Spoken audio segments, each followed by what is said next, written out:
Praise God po. Kamusta po ang bawat isa? Nangungusa lang po kami. At isa rin po, gusto lang po namin mag-share about kabutihan ng Panginoon at gusto namin magpasalamat sa kabila ng alam ko po, tayo ay medyo binagyo, tayo po ay nakaranas ng mga dilubyo o kagipitan sa buhay. Mayroon pong maring hindi po nabaha, pero mayroon pong nabaha. Alam ko pong dapat kahit paano po tayo ay magpasalamat sa Panginoon. Isa pong pagpapasalamat po ay ang inyong lingkod ay wala naman pong sakit, ang pamilya ko, yan po ay napakahalaga sa akin. And praise God, dahil nakikita ko po yung miracle pa rin ng Panginoon. And we should be thankful about that. So, praise God po. At meron din pong kasama dito na magpapasalamat din po sa kabutihan ng Panginoon. Go bro? Yeah, praise God po. Ang may pagpapasalamat po sa ating Panginoon is unang-una, siyempre, yung araw-araw na buhay na ipinagkakaloob niya sa atin. Mula ng paggising natin, pinagpapasalamat ko na po sa ating Panginoon yun, sa asawa ko, sa aking mga anak, and of course, sa kaligtasan na ibinigay niya sa amin sa mga nagdaang bagyo na ito ng ating buhay. Kami po ay ligtas, nasa maayos kaming kalagayan. Amen. And maayos po ang kalusugan ng aming pamilya. Salamat din sa Panginoon sa protection niya, sa grasya niya na ibinibigay sa amin. Hindi man namin naunawaan yung mga bagay-bagay na dumarating sa aming buhay, pero nagtitiwala kami. Kasi sabi nga, His grace is sufficient para sa ating lahat. Dapat nang tayong manampalataya sa Kanya, sa Kanyang kapangyarihan at sa pananalig sa Kanya, sa Kanyang umugtong na anak na si Jesucristo, makakamtan natin yung kapayapaan na that surpasses all understanding. Yun lang. Amen. So, sa palagay mo ba, Chef, ano yung sa buhay mo na pwede mo ipagpasalamat sa Panginoon sa mga nangyari sa iyo noon compared noon at sa ngayon po, sa iyong buhay ngayon? Meron ka bang pwede pang ipagpasalamat? Ayun, ang pinagpapasalamat ko sa Panginoon is siyempre yung dating buhay ko. Dating buhay ko na mali, dating buhay ko na hindi maganda, dating buhay sa kalayawan, sa kamunduhan. Although pangit siya pakinggan, pero pinagpapasalamat sa Panginoon yun kasi naranasan ko yun kasi gusto pala niya ng Panginoon kong gamitin na testimony sa akin na hindi ko alam na yung mga kasalanan ko noon is magagamit ko ngayon para pagpapatotoo na ang ating Panginoon handa kang tanggapin kahit ano ka, kahit sino ka pa, anong nagawa mo. Kung tatalikod ka sa kasalanan, tatanggapin mo siya, kaya kanyang tanggapin. At magagamit ko ito na buhay na patotoo para sa ating mga kapatiran din na Amen. pagkapakita na ang Diyos ay tapat, ang Diyos ay totoo, at siya'y handang magpatawad at handang tanggapin ka. Amen. Gusto ko narinig ko yung pagiging tapat. Meron din kasi mga taong nag-struggle about money and finances. Sa tingin mo paano ka magpapasalamat? Si Ate Mish mamaya na po yan. Pero Chef, anong masasabi mo? It doesn't, pwede ba nang sabihin na, Lord, salamat dahil pinagpapala mo ako ng pera. Eh paano kung hindi? How can you talk about that? How can you testify about? Yes, Pastor. Actually, sa tanong nyo yan, ang Panginoon natin, papasalamatan ko siya regardless of kung ibibigay niya o hindi yung bagay sa akin. Okay? Kasi para sa akin, kung ibibigay niya sa akin, salamat. Kung hindi niya ibibigay sa akin yung mga pinapanalangin ko, salamat pa rin.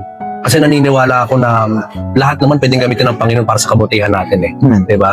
Sabi nga, manalo matalo Lord, nung ditiwala ako sa'yo. Kasi mas alam niya kung anong suwakabuti sa akin eh. Minsan yung mga pinapanalangin ko sa Kanya, minsan hindi niya binibigay. Nagtataka ako sa Kanya, bakit hindi mo Lord binibigay yung mga panalangin ko eh? Makakabuti naman sa akin to.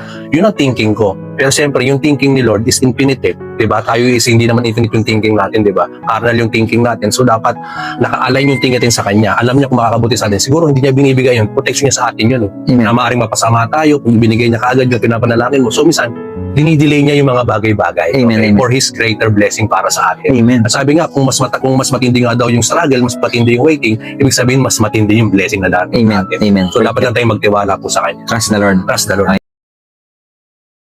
Isa pa pong magsasalita si Ate Mish din po na magte-testimony about ano po yung kabutihan ng Panginoon this day po. Alam kong medyo merong pangit, may maganda, pero dapat din po may pagpasalamat ang bawat isa sa atin. Kasi baka iniisip ng isa, magpapasalamat ako kasi may blessing. Paano kung walang blessing? In any circumstances po, nasa Bible din yun. Dapat tayong magpasalamat. Sige, Ate Mish, ikaw naman. Sa akin naman po, Pastor, itong nagdaang buong linggo na to, actually, hindi na sa buong linggo, sa buong buhay ko, marami akong talagang pinagpapasalamat sa Panginoon. So, itong mga huling bagay lang na mga pinagpapasalamat ko sa Panginoon, itong nagdaang bagyo po is, na yung nangyari yun is magkakasama kami sa bahay, pamilya ko, asawa ko, kasama namin sa bahay.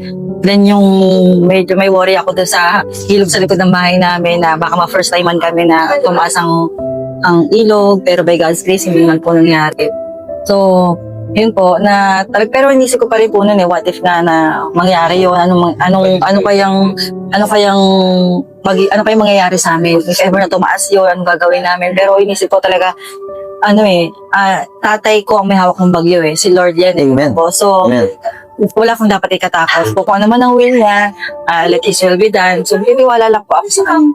Then, yung kukumpara ko yung buhay ko noon sa ngayon, napakalaking halaga po talaga ng wisdom from the Lord po. Kasi, kung yung dati, yung hindi pa ako tumatanggap sa Panginoon, hindi pa ako nakikilala. Ang buhay ko parang, kung ano yung nararamdaman ko, ako lang, parang naging self-centered ako. Hindi ko na iniisip yung ibang tao, o kaya laging paraan ko, dapat, pray ko to, dapat. So, masusunod. Ito talaga dapat. Pero to, by God's grace, nung nakilala ko ang Panginoon, na hindi pala dapat ganon. Dapat pala, selfless tayo, tawag dito, full surrender sa Kanya. Amen. Kasi, di ba, sabi nga, it is finished. So, lahat ng, tapos na, Amen. ang kailangan lang natin gawin is surrender sa Kanya, tanggapin yung gift of salvation niya, lakaran ng ating faith kay Christ Jesus, and then, yun po, magiging maayos ang lahat. At kung magkaroon man tayo ng mga pagsubok sa ating buhay, alam natin na may solusyon at may purpose. Kasi nga, di ba, sabi nga po sa salita niya sa Romans, may solusyon at may purpose. Kasi nga, di ba, sabi nga po sa salita niya sa Romans 8:28, di ba, things work together for good for those who love Christ, di ba po? So, yun din po yung pinanghahawakan ko sa buhay ko ngayon, na kahit anong mangyari, lahat yun may purpose for His will and glory. Amen. Amen. Ang gusto ko yung sinabi niyang, why worry? Meron po sinabi sa Luke 12:24. And he said, sabi ni Lord to, nagsasalita siya, therefore, I say to you, do not worry about your life. Sabi din dito, what will you eat? About your body?